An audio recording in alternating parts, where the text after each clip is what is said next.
everyone. Welcome to the Masters Reykjavik Grand Finals press conference. Today we are joined by Optic Gaming from North America. We will now open the floor to questions from remote media. Please use the Zoom hand raise feature if you would like to ask a question, and we will call on you when it is your turn. We will start with Mike from Upcomer. Hi, this is really open to anybody on the team, but heading into this match, obviously, since Loud went through the upper bracket, they had the chance to, get the map bans, and banning Fracture and Split, two good maps for you guys recently. It seemed like a tough scenario. How were you guys able to sort of fight through that on maps, especially Breeze, where you've had some issues with it recently? For at least Breeze, I can say after the Zeta BO5, we just dry run for like 2 hours after the match just to we figured they had to pick Breeze. Like it makes the most sense. So we just did our best to prepare the T side at least, and then CT side I just kind of did it on the fly before the match, and then that was basically our whole preparation for that game. We'll go to Declan next. Hi, this question's for FNS, a little of an existential one. I was just wondering, what does this win kind of mean to you in terms of your legacy and also kind of Optic in general? Man, this is definitely the most relevant win I've ever gotten, so it means a lot to me personally. But even for Optic, I think it's huge considering we literally just merged. We were NV before that, so it just feels good to have this roster get a championship because it felt earned. It felt earned for a while, and it felt like we were grinding enough and practicing enough to where we reached a championship level. So I'm glad that we finally won. We will go to Cecilia from Esports next. Hi, congratulations on winning.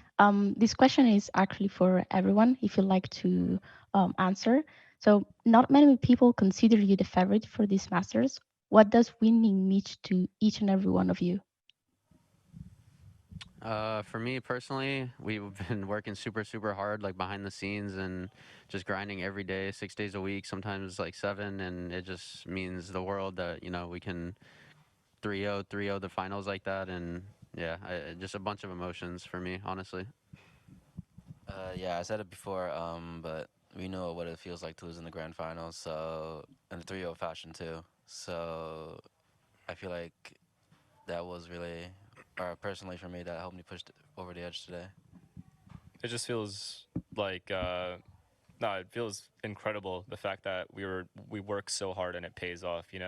There's been times where I've worked hard and sometimes you just come so short that you just come up just short, like Vic said in the last finals. So to be able to get into another grand final and not mess it up this time around shows a lot of composure on our part, especially because we didn't have the veto advantage. We don't play Breeze. It's not a map that we play. So we had to literally go into a server yesterday for 2 hours to fix it. And it was right after a BO5, so we earned this win. Yeah, I mean, it feels pretty good. Yeah, feels amazing. All our hard work pays off, and we finally have the trophy that was long overdue. I'll just top it off. This feels really deserved for us. We worked super hard, and yeah, just huge pat on the back for all of us. We really deserve this one.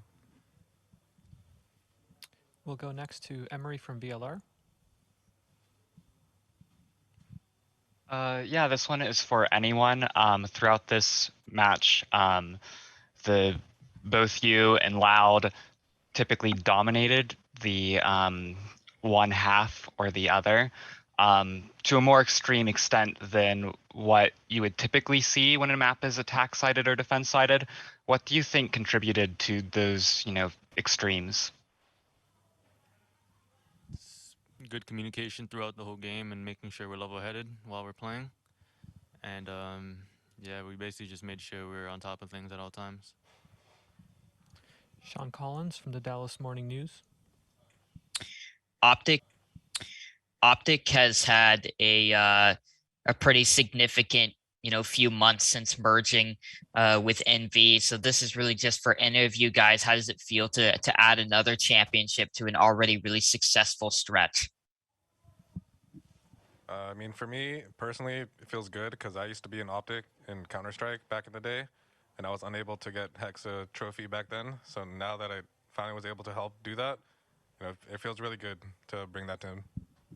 Oh, I'd like to add, Optic basically got me into esports, like where I got the whole idea of esports, that professional gaming and stuff. Their initial Call of Duty team was what really brought my career and just got me my head start here. So it feels pretty good to return the favor to the same organization that I basically started with. So.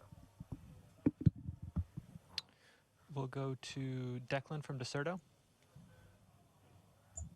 Hi, this question's from Marv. I was just wondering if you thought that this current Optic squad is the best NA in Valorant has seen off of this finals, and then also your previous appearance at Berlin. Can you ask that again, sorry?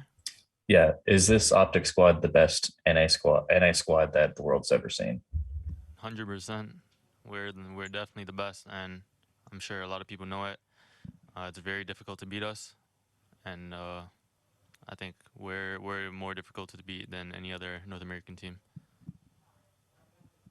Mike from Upcomer. So throughout the series, in all three maps, you guys had the lead heading into the half, and even though Loud fought back in all three halves, you guys managed to close it off and prevent any potential comebacks. With the last two rounds being a little bit closer because of overtime.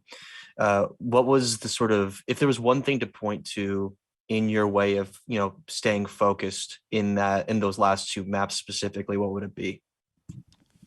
We never felt out of control. I personally, as a caller, never felt like I was powerless in any situation, in any of the leads they might have had, or like any comebacks they might have had. So even then, when they were crawling back on Bind, for example, and they kind of had like a 10-8 lead or something like that, I still felt completely in control. I just kept telling my team, we should be winning these rounds. Every round that we've lost, we should be winning, and everyone knew that.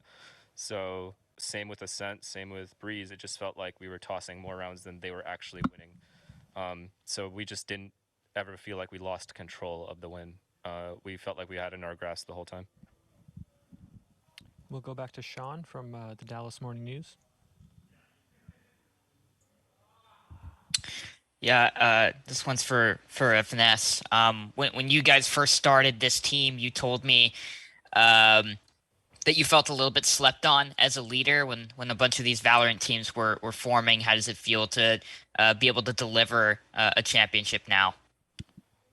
I don't care what other people think, but I am happy that I was able to deliver a championship to this organization and to my teammates to help do that, because they mean more to me than the opinions of like other people, right? So for me, it just means a lot to be able to prove that we belong as in the championship category and have championship pedigree, because that's something even we didn't know we had until we won here today. So it feels good. It feels like we actually accomplished something great, and we'll only gain momentum from this. And now that we know we can win a championship, it's only going to help us. We'll go to Sage from Nerd Street Gamers. This question's primarily for Chet. I just wanted to talk about the final moments of the game on Breeze. It was 13-12 and the team took a timeout. Would you be able to talk about what that brief pause was used for? Was it a way to calm nerves that entered the team being one round away from winning Reykjavik, or was it just used as an opportunity to throw Loud off during a pressure situation? I would say it's a little bit of both. Like, I try to use timeouts in high pressure situations so the other team overthinks what they need to do next. And also, I like to try to calm a setup that we could run. So in that round, we ran a completely random setup. We open up the door to spot the hall's information. So yeah, I just try to make sure we can have a good plan going to the next round that I can get everyone confident in believing in. Luke from Deserto. Hey guys, congrats on the win. I have a question for anyone. Firstly, is NA the best region? And secondly, do you think that you've earned the region a third spot at future events? I hate to say it, but EMA is the better region. I can maybe add to that, just because in scrims, when we play here, everyone is so talented and good that it honestly improved us a lot. It's just scrimming here throughout the whole event. And yeah, I gotta hand it, the EU teams are very, very good, where I feel like a little bit of protocols and stuff are missing from NA teams. So as long as there's a lot of footage out there now, so I feel like a lot of teams can catch up in NA now. But for now, yeah, I would give it to Europe. They're still pretty good, but we definitely deserve an extra slot for sure. Luke from Deserto. Yeah, that's another one. Yeah, question for FNS. How heavy is the trophy? It's pretty fucking heavy, man. This is pretty heavy. It's heavier than I thought it would be for sure. Emery from VLR. This one is for everyone. Neither team was able to convert many timeouts into winning the next round. Was there anything in particular you guys did when Loud took a timeout to deny them an opportunity to win that next round? I wouldn't really say anything. We really said like anything like special. It was just kind of like usually when you take a timeout, you're gonna try something different. So we kind of just we had some predictions or reads on like what they might try to do next, and we just kind of played with that. But nothing in particular really. Neil from the Score Esports. Hey guys, first off, I just wanted to say congrats on the win. It was a hell of a tournament.